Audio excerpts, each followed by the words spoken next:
오늘 우리에게 주신 말씀 데살로니가 전서 5장 1절에서 11절 말씀, 데살로니가 전서 5장 1절에서 11절 말씀 제가 봉독해 올리도록 하겠습니다.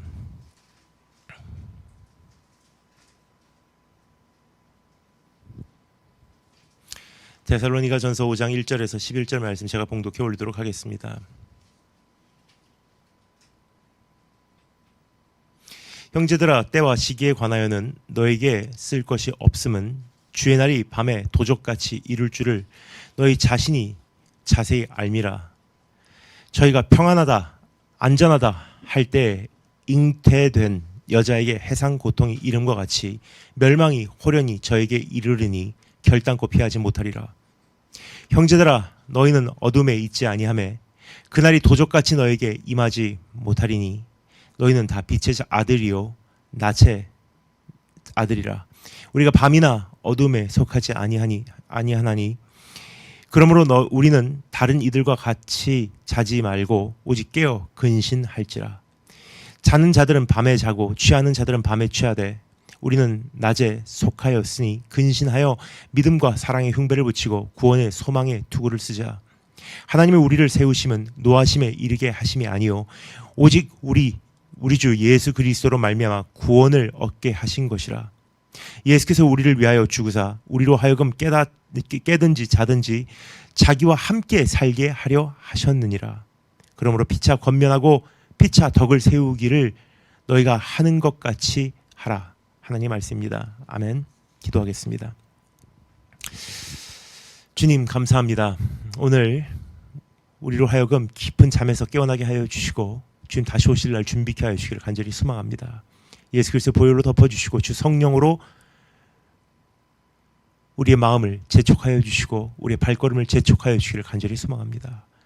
성령님 기름 부으시고 우리를 도와주시기를 간절히 원합니다. 예수님 이름으로 기도합니다. 아멘. 오늘 이 본문 말씀은 우리에게 마지막 시대를 살아가는 성도들이 절대적으로 갖춰야 하는 한 진리를 강력하게 전해주고 있습니다. 이 진리가 우리 안에 깊이 뿌리 잡지 않으면 이 혼란스러운 시대 안에서 우리는 미혹될 수밖에 없습니다. 마태복음 24장 4절에서 주님께서 우리에게 이렇게 말씀하셨죠. 가라사대 너희가 사람의 미혹을 받지 않도록 주의하라. 참 많은 미혹에 시달릴 수 있는 그러한 때입니다. 야고보서 1장 14절부터 16절 이하에 보면 사람이 이러한 시험을 받는 것은 자기 욕심에 끌려 미혹됨이니 욕심이 잉태한 즉 죄를 낳고 죄가 장성한 즉 사망을 낳느니라. 내 사랑하는 형제들아 속지 말라 그랬어요. 참 많은 욕심으로 우리가 미혹될 수밖에 없는 시대요. 그 미혹으로 인해 우리가 멸망에 지금 도달하고 있는 그러한 때라고 생각합니다. 자, 그럼 우리는 이 시간 이 본문 말씀을 다음과 같은 세 가지로 나누어서 우리가 이 시대에 잡지 않으면 안 되는, 꼭 붙들지 않으면 안 되는 진리에 대하여 살펴보고자 합니다. 첫 번째, one truth, 한 가지 진리. 두 번째, two reasons, 두 가지 이유. 그리고 세 번째, three exhortations, 세 가지 당부, 세 가지 부탁입니다. 그럼 one truth, 한 가지 진리에 대해서 살펴보도록 하겠습니다. 사도 바울은 데살로니가 교회의 성도들과 이 시대를 살아가는 우리를 향해서 이렇게 그 진리를 전하고 있습니다. 1절부터 3절까지 읽겠습니다. 형제들아, 때와 시기에 관하여는 너에게 쓸 것이 없음은 주의 날이 밤에 도적같이 이룰 줄을 너희 자신이 자세히 알미라. 저희가 평안하다 안전하다 할 때 잉태된 여자에게 해상 고통이 이름과 같이 멸망이 이름과 같이 멸망이 호련히 저에게 이르르니 결단코 피하지 못하리라 그랬어요. 사도 바울이 뭐라고 말하고 있습니까? 주께서 도적같이 임하신다는 사실에 대하여는 쓸 필요도조차 없다고 여기서 말하고 있죠. 즉 이 시대를 살아가는 성도들에게 있어서 이것은 최소한의 상식이라고 말하고 있는 것입니다. 뉴스를 보라고. 지금 주변에 일어나고 있는 사고를 한번 생각해 보라고 우리에게 양심의 호소를 하고 있는 것입니다. 오늘 우리는 당연한 것을 살펴보기를 원합니다. 오늘도 많은 사람들은 이 사실을 인정하지는 않지만 우리는 지금 우리 자신을 한번 깊이 양심의 손을 얹고 우리 한번 생각해 봐야 할 때라고 생각해 봐야 할 때가 아닌가 싶습니다. 이제는 정말 조금만 우리가 양심적으로 돌아간다면요, 인정할 수밖에 없는 시기가 아닌가 싶습니다. 정말로 눈을 뜨면 정말 끝이 왔구나를 우리가 확실히 알 수 있지 않나 싶습니다.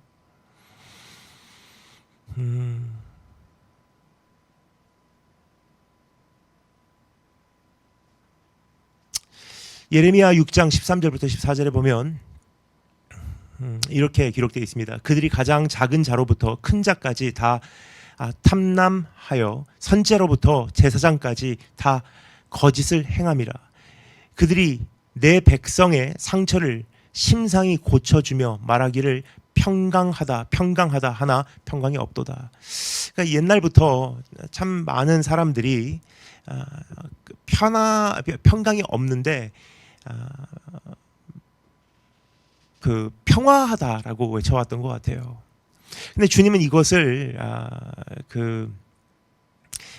가짜라고 말하고 있습니다.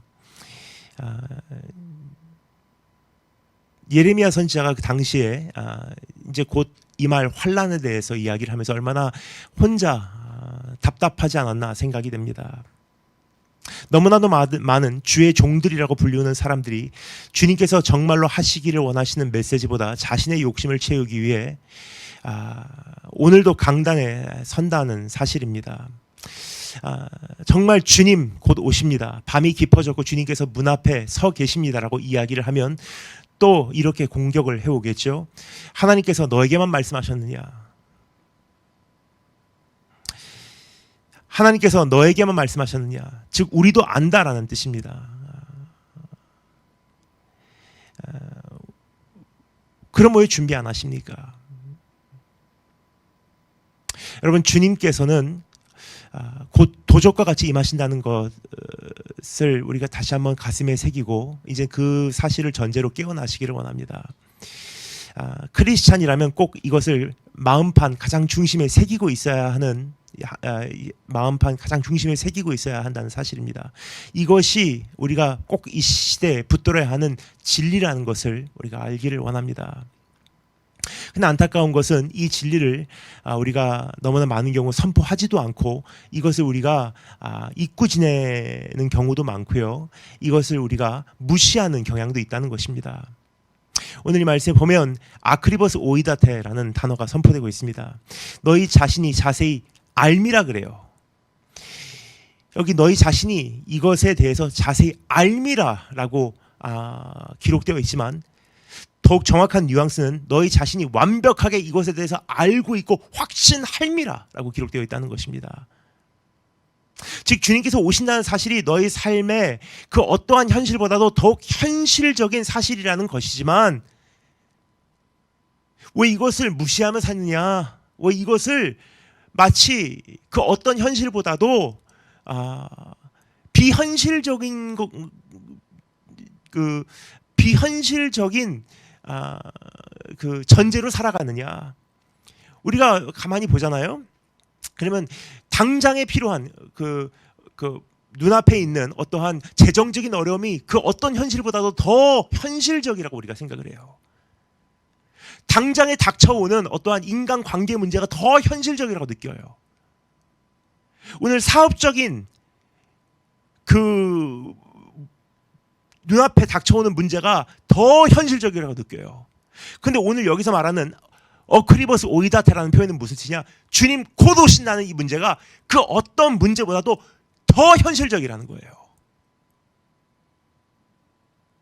그럼 우리의 인생이 이제 그것을 전제로 구조조정돼야 된다는 거예요. 어떻게 살아가야 될 것인가? 눈앞에 있는 경제 문제보다, 재정적 문제보다, 사업의 문제보다, 어떤 인간관계 문제보다 더 급한 게 있다는 거예요, 지금.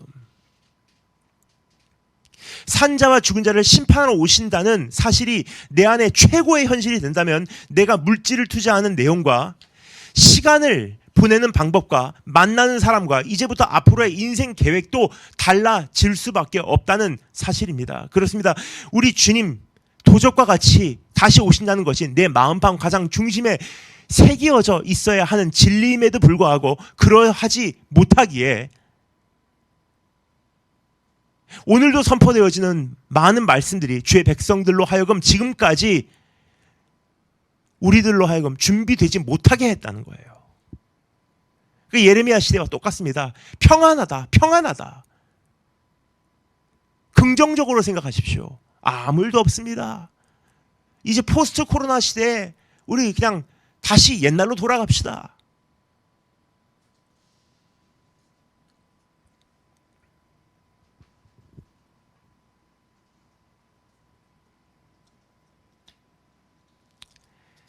저희가 평안하다, 안전하다 할 때 잉태된 여자에게 해상 고통이 이름과 같이 멸망의 호련이 저에게 이르르니 결단코 피하지 못하리라고 합니다. 이제 우리는 어떻게 살아야 할런지, 이제 시간이 가면 갈수록 정말 그 어떤 메시지를 외치기보다 주님 다시 오신다는 메시지가 제 안에 정말 더 급하게 외쳐져야 된다는 사실이 이제 다시 한번 절실히 느껴집니다. 예레미야 20장 9절 말씀, 내가 다시는 여호와를 선포하지 아니하며 그 이름으로 말하지 아니하리라 하면 나의 중심이 불붙는 것 같아서 골수에 사무치리니 답답하여 견딜 수 없으리라. 정말 지금 이 시대에 급한 메시지가 있고요, 정말 외쳐야 되는 메시지가 있는 것 같아요. 오늘 이 한 가지 진리, 우리가 꼭 붙들어야 되는 진리가 있는 것 같습니다. 오늘 그 진리를 사도 바울이 우리에게 전하고 있습니다. 오늘 그 도적과 같이 오시는 그분에 대한 이 진리를 우리에게 전하고 있는 이 음성에 귀를 기울여 주시면 감사하겠습니다. 오늘 두 가지 이유에 대해서 잠시 우리 정리해 보도록 하겠습니다. 4절부터 5절 읽겠습니다. Two reasons. 형제들아, 너희는 어둠에 있지 아니하며 그날이 도적같이 너에게 임하지 못하리니 너희는 다 빛의 아들이요 낮의 아들이라. 우리가 밤이나 어둠에 속하지 아니하나니. 그래요. 이 한 가지 진리를 우리 마음판 가장 중심에 소유하여야만 하는 두 가지 이유를 우리에게 이야기를 해주고 있는 것입니다. 첫 번째 이유, 왜 이 한 가지 진리를 우리 마음판에 가장 깊은 곳에 새겨야만 하느냐? 첫째, 그날은 밤에 도적같이 임하기 때문이에요. 그러니까 이 진리를 왜 가슴방 깊은 곳에 언제나 새겨야 하느냐? 주님의 날은 밤에 도적같이 임하기 때문에, 언제 임할지 모르기 때문에 도적같이 임하는 날을 준비하기 위해서 가슴판에 새기고 있어라. 밤에 도적같이 임하는 그날을 준비하기 위해서, 항상 준비하고 있기 위해서 가슴판에 새기고 있어라. 주님께서 말씀하시지 않았습니까? 그날은 노아의 때와 같으리라. 사람들이 언제나 먹고 마시고 즐기고 장가 들고 밭도 사고 장사하기 바쁘대요. 그냥 일상생활 하고 있다는 뜻이에요.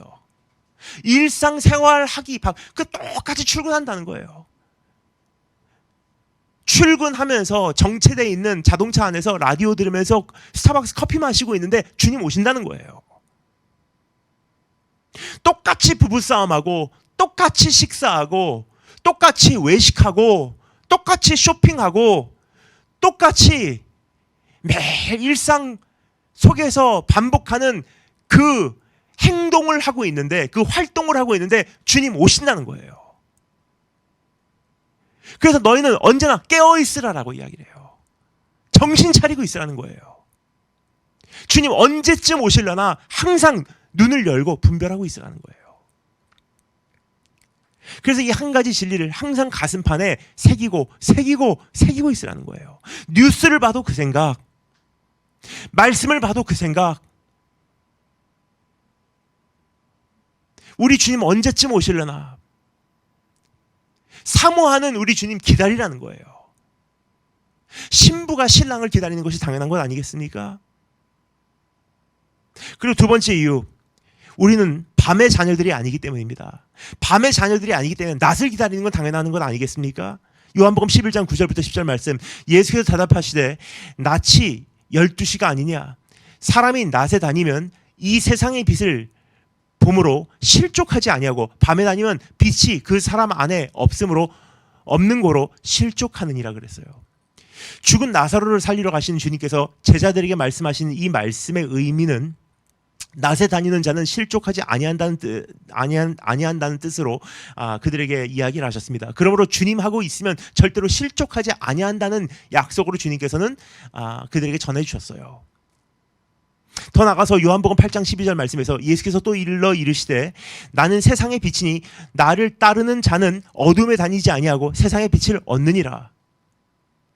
요한계시록까지 이 말씀은 계속 메아리치고 있는 스가랴서의 말씀이 있습니다. 스가랴서 14장 4절부터 7절 말씀, 그날에 그의 발이 예루살렘 앞 곧 동편 감람산에 서실 것이요 감람산은 그 한가운데로 동서가 갈라져 매우 큰 골짜기가 되어서 산 절반은 북으로 절반은 남으로 옮기고 그 산 골짜기는 아셀까지 미치리라. 나의 하나님 여호와께서 임하실 것이요 모든 거룩한 자가 주와 함께하리라. 그날에는 빛이 없겠고 광명한 자들이 떠날 것이라. 여호와의 아시는 한 날이 있으리라. 낮도 아니요 밤도 아니라 어두워 갈 때 빛이 있으리로다 그래요. 그러니까 이 세상은 점점 어두워진다는 거예요. 근데 주님 오시는 그날 빛이 임한다는 거예요. 그러니까 우리는 점점 어두워져가는 이 시대에 주님 오시는 그날, 아침이 도래하는 그날, 그 새벽을 기대하는 마음으로 살아간다는 거예요. 우리는 밤의 자녀들이 아니요 낮에 속한 자들이라. 그러니까 당연히 계속 아침을 기다리는,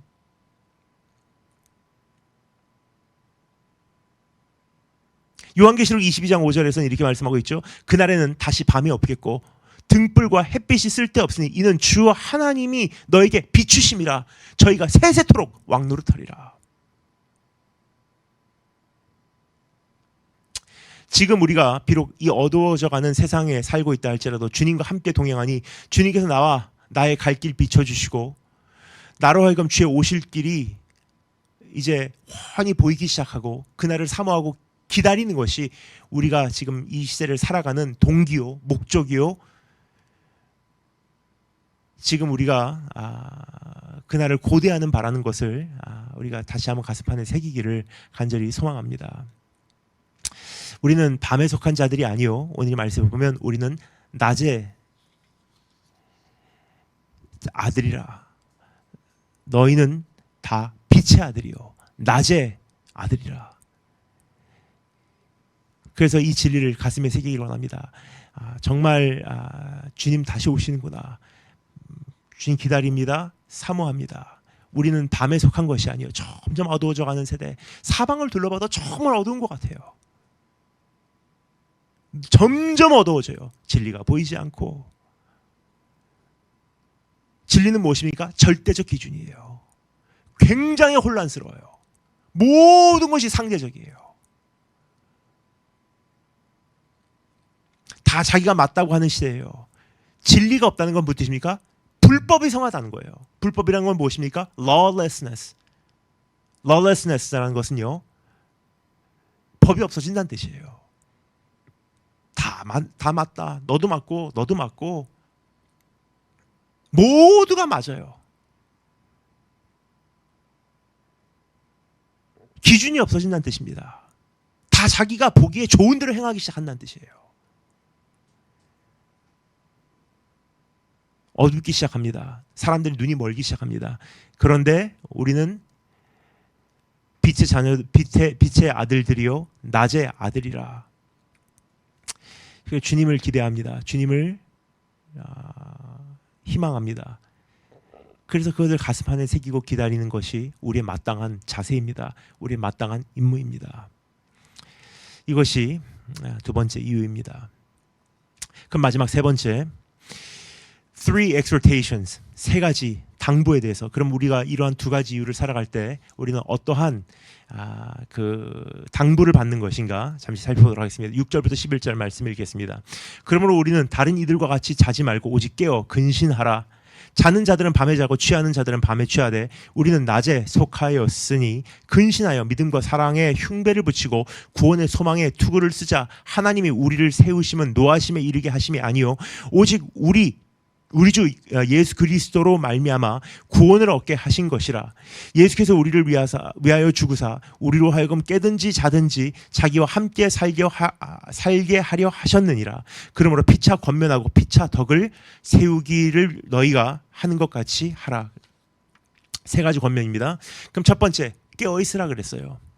다른 이들과 같이 자지 말고 오직 깨어 있으라고 하십니다.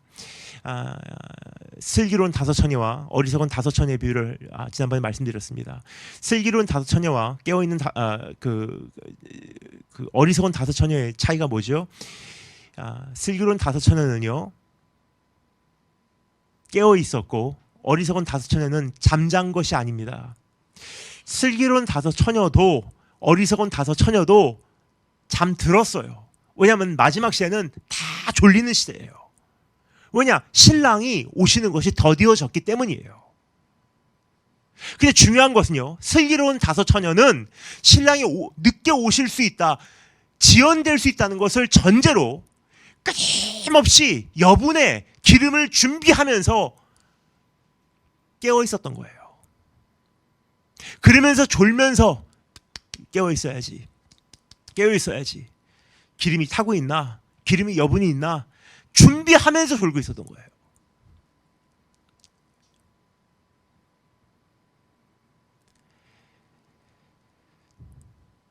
다른 이들과 같이 자지 말고 깨어 있으라. 깊은 잠에 들지 마시기 바랍니다. 깨어 있으려고 몸부림치라는 뜻이에요. 포기하고 잠들지 마시기 바랍니다. 이제 이렇게 될 수밖에 없어라고 이제는 스스로 포기하지 말라는 거예요. 여러분, 스스로를 포기하는 순간 깊이 잠들어 버려요.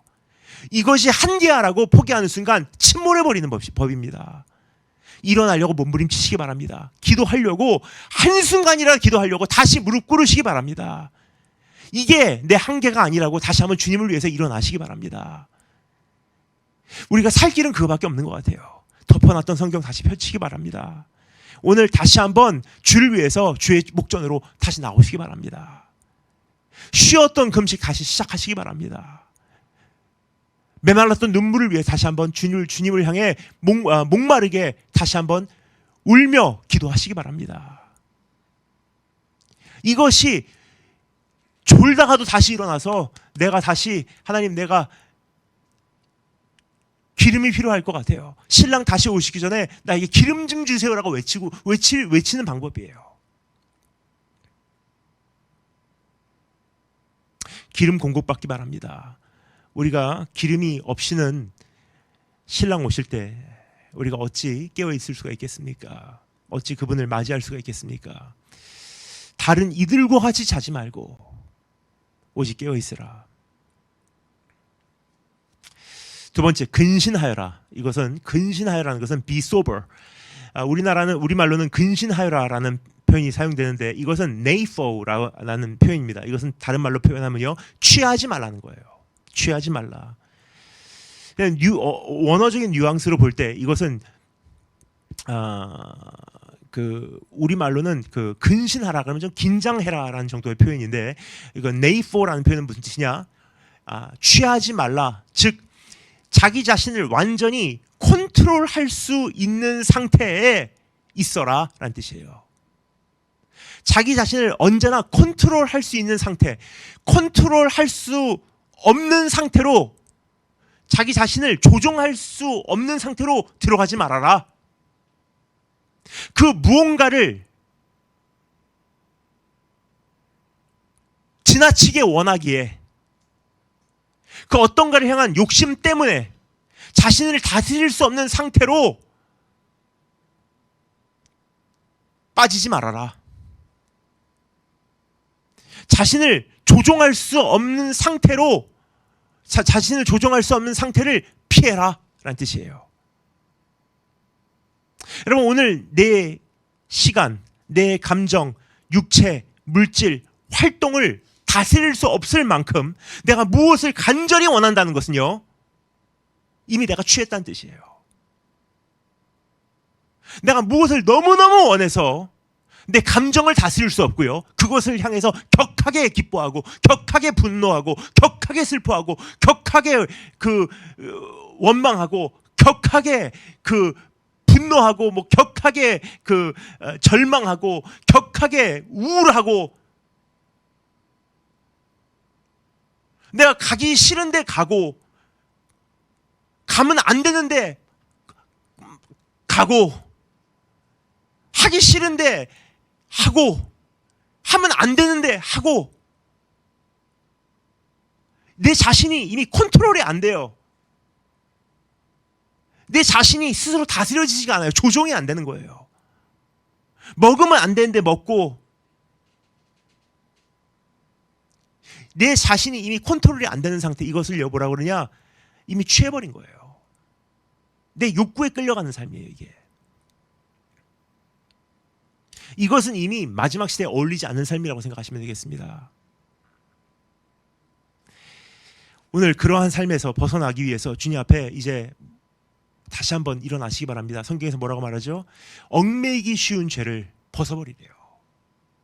이것은 피 터지기까지 싸워야 되는 문제예요.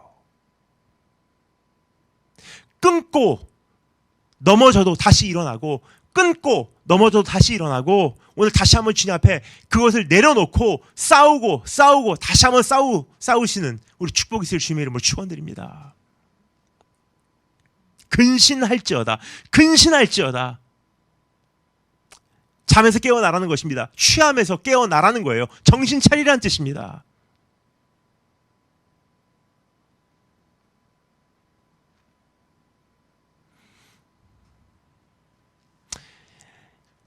깨어나기 위해서 그러면 어떻게 할 수 있는지 여기서 두 가지를 알려줍니다. 첫 번째, 믿음의 흉배를 차라고 합니다. 믿는 것과 사랑한다고 하는 것은 동일한 것입니다. 무언가를 그토록 원하는 나의 욕심으로 인한 취함에서 풀려날 수 있는 첫 번째 방법, 그것은 사랑하는 것이라고 여기서 말하고 있죠. 고린도전서, 예수 그리스도를 사랑하지 않는 자들에게 화, 심판, 저주가 있을 것이라고 말씀하고 있죠. 요한일서, 사랑은 모두 두려움을 몰아낸다고 약속하고 있습니다. 그렇습니다. 주님과의 교제 속에 깊이 숨는다고 하는 것은요, 주님을 뜨겁게 사랑한다는 것이요, 마지막 날 있을 모든 저주와 두려움 속에서도 나로 하여금 모든 것을 감당하게 하는 것은 사랑이라고 하는 거예요. 그러니까 주님을 믿고 주님을 사랑하는 것. 그래서 여기서 믿음과 사랑의 흉배를 차래요. 우리를 사랑하시는 이로 말미암아 넉넉히 기느니라. 그러니까 우리가 지금 이 시대 우리를 다스릴 수 없는 이 부분을 어떻게 이기냐? 믿음과 사랑의 흉배를 입으래요. 또 한 가지, 희망의 투구를 쓰래요. 이것은 구원에 대한 소망입니다. 이미 이루어 주신 것뿐만 아니라 이제부터 이루어 주실 구원에 대해 말해주고 있는 것입니다. 그날에도 나를 도우실 것이라는 사실을 굳게 믿고 그것을 바라보며 미리 기뻐하라는 뜻입니다. 어떻게 이게 믿어지고 주님을 사랑할 수가 있는가? 8절부터 9절 말씀, 소망의 투구를 쓰자 하나님이 우리를 세우심은 노하심에 이르게 하심이 아니요 오직 우리 주 예수 그리스도로 말미암아 구원을 얻게 하신 것이라.